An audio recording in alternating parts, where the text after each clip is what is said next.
Travis Denning. I have a theory about you. Would you like to hear it? Mm-hmm. I think sometimes you grab your buddy's fish and you hold it up on Instagram. Like you caught a big fish because it's just your brand to go fishing. And if you go with smaller fish, then you'll look lesser than. Have you ever done that? Yes or no? Well, I have. I can debunk that theory right now. I don't fish with hardly anybody that often, so I don't really have friends I fish with. So you go by yourself? That's not safe. I would say 95% of the time I fish by myself. Why? I just prefer it, and I want to be out there for like a really long amount of time, and I have maybe like 2 or 3 friends that'll fish all day with me, but if it's a Monday or Tuesday when I'm home, they're either working or they got something else going on. So list your hobbies by favorite. Give me the top 3 hobbies. Fishing.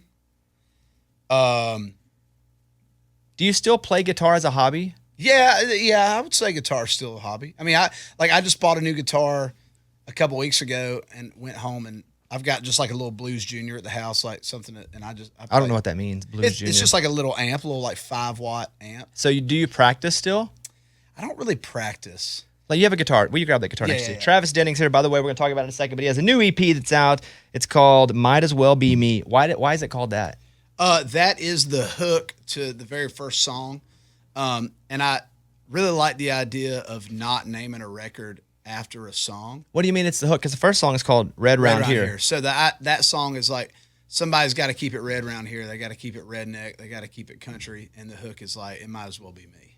Oh, you really just said it. You have a guitar literally in your hand, and you just said, might as well be me. Yeah. Just do that part. Yeah. Hey, I've been thinking somebody's got to keep it red round here. Might as well be me. Now I get it. Yeah. Got it. Okay. But you had a guitar. It's weird for me for you to go, yeah, might as well be me, when literally you're holding a guitar. Well, you just said to hold it. You didn't tell me. I didn't know I had to say that. Like, take your fingers and run it down the string. Yeah. Like, play the chord progression, sing the melody and the lyrics. Okay. First guitar lick you ever learned as a kid that you were proud of yourself for because it was pretty difficult. Probably. I mean, the very first lick I remember learning was. Okay, White Stripes, Seven Nation Army. Not crazy difficult, but maybe probably Blackbird by the Beatles. Oh, that's a tough one.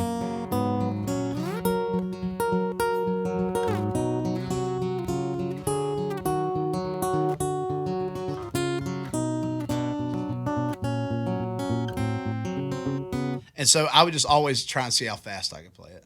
You can go faster than that? Yes. Awesome. Okay, I believe it's like bluegrass Beatles. Yeah. So you learned that and you're pretty proud of yourself because there's a lot of hand sliding on that one. Yeah.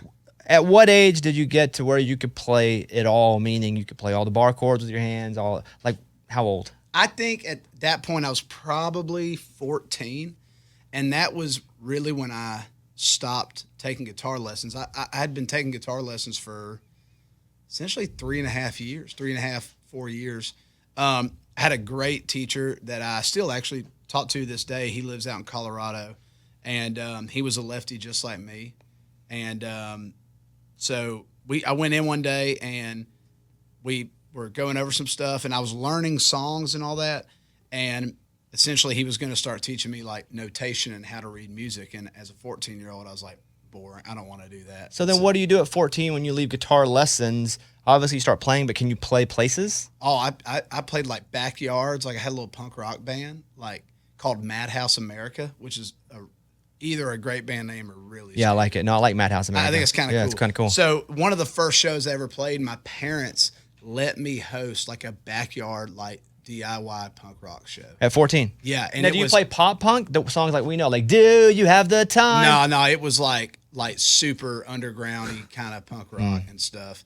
And I just invited essentially all my friends from school and stuff. We did it the Friday of the first week that school opened back up, and I printed off all these flyers, and it was us, another local band this is when I actually lived in Utah at the time, and this band was like from Salt Lake, and then we had a band from Canada that was like on tour playing our backyard, and I think we had like 80 people showed up. And that was the first big show? Yeah. We made a pallet wood stage and just ran all the power, essentially just vocal mic and kick drum was mic'd, and we just played in the backyard. So then, but what bands? What kind of song would you play back then? Can you remember anything? Well, I mean, we wrote some songs, and they were some of the worst songs ever. I'm trying to think. That's what the fans want. Yeah. No, not like now. Oh, like right now? Let's hear one. Yeah, let's just try. Pull it out. Let's I don't go. remember. Fight for it. Fight for it, Travis. Fight for it. Okay, I don't. If you really want it, you'll get it. Okay, I don't remember the lyrics, but I think it just kind of sounded like. Yeah. It was very like that. Yeah. You know? Make it up.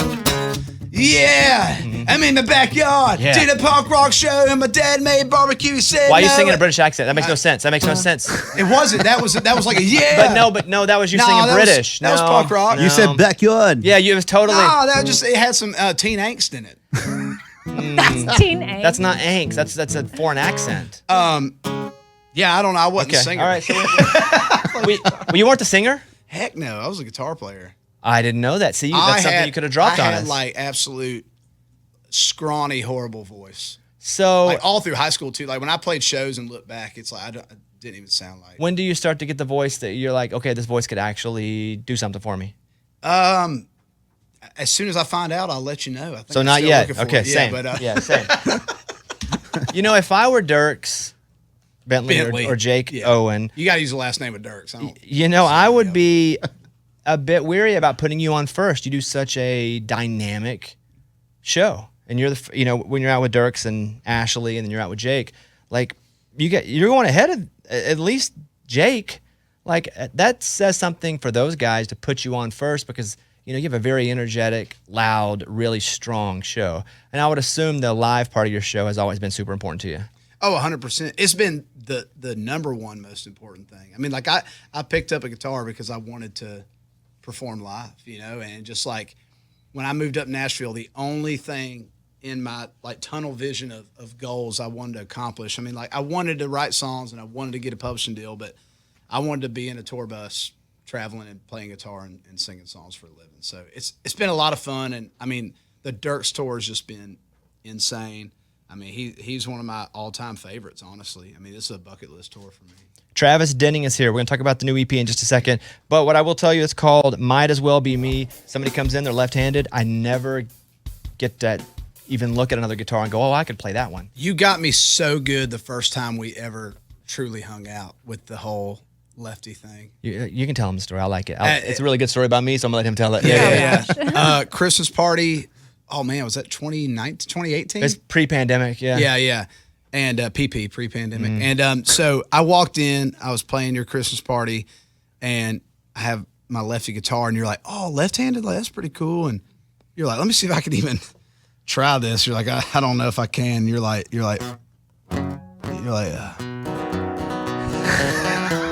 I was like, oh my God. And then about halfway through, I was like, he's left-handed. Got it. Cool. Sweet.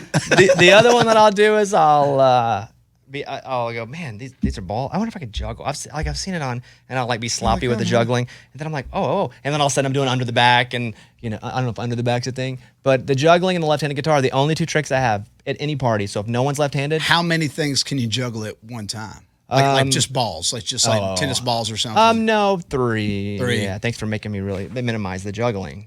I can't do 3. I can't even do 2. You could juggle 2, but by going how many can you do, you made me say I can only do 3, so I'm lesser than my audience now. So thanks. Anyway, that was Travis. The EP's called Might As Well Be Me. You got 6 new songs here, so it looks like you wrote them all. Yeah. How important is that to you? Not as important as I think it used to be when I was younger. I think now, I think the great dynamic of Nashville is that you have songwriters and artists, and obviously that kind of Venn diagrams itself where they're kind of both. But I think there's got to be a place for songwriters and there's got to be a place for artists to cut songwriter songs. So if the right song ever comes along that I didn't write, I've never thought about batting an eye to it, which is being a song called Abby. I mean, I didn't write that, but I heard it and I fell in love with it. And it was like, I didn't even care that I... How's that one go? The chorus. It goes... And her name is Abby. That's anybody but you. She'll have a bad little body, be the life of the party, drink a cold beer or 2. Never heard it. Yeah. Never heard of it. So the EP is out now. Have you been playing these live at all? Yeah, we've been playing Red Round Here, She's on It, and Buy a Girl a Drink. Now do you get to open it all up now? All 6 of them? Now I get to do all 6. Fans are demanding it. I mean, Play the new stuff. Play the stuff that I don't know. Yeah, play the songs I can't sing to. Yeah, I don't know it yet. Might not ever learn it, but I'll try. Yeah. All right, you guys check it out. Travis Denning has got a whole new 6 songs out today. Is there a single yet? In my head, there is, and I think we're making that decision pretty soon. What in your head is it? I think it's Buy a Girl a Drink by a long shot. The one that we just sampled. Yes. Like, it's been, the response has been awesome. It's one of my favorites. It's very true to my current life and, my relationship with Madison and stuff. And so I think that's the one. Then I'll play the whole thing if you want. I would love for you to play. Does everybody, every interview, because I wasn't going to even bring up Madison, does everybody in every interview go, you're marrying John Michael Montgomery's daughter? I don't get it as often as early on, but it was big talking point early on. You guys got a date yet? We do. May 20th. Oh, I wasn't going to say share it, but you just share it. Of next May year. 20th at the, no, I'm just kidding. No. Yeah, May 20th next year. Pretty excited. Well, I hope May 20th, she still feels like marrying you. It's still, it is kind of a long way away. A lot of things can happen. Yeah, it's a long engagement, no big deal. At Travis R. Denning on Instagram, because if you put a middle initial, you're so much cooler. For a guy that plays dumb, you're actually not that dumb. Well, you're a really smart guy. It's more about the play dumb. Yeah, I guess so, yeah. Yeah, something like that. Check out Travis's Might As Well Be Me. It's out now. And this is the song that he thinks could possibly be the single. We're going to play it for you. Here is Buy a Girl a Drink here on The Bobby Bone Show. It's